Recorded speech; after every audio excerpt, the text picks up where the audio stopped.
সাইয়েদনা সুলাইমান বললেন, আল্লাহ, গোটা বিশ্বের সব প্রাণীকুল, পশুকুল, পক্ষীকুল, মৎস্যকুল, মানবকুল, জিনকুল সবাইকে আমি একবেলা কি খাওয়াবো?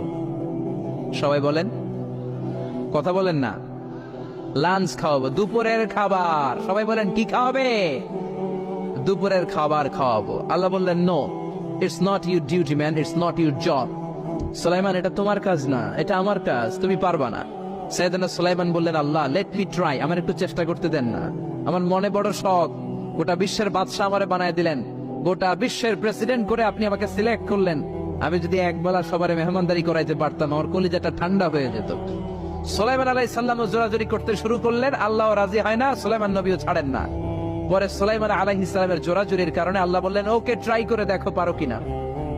সাইয়েদনা সুলাইমান আলাইহিস সালামের অনুসারী ছিল জিনেরা। জিনেরা ওনার কথা শুনতো, সব জিনদেরকে নিয়ে বসালো, জিনদের সাথে গোল টেবিল বৈঠক।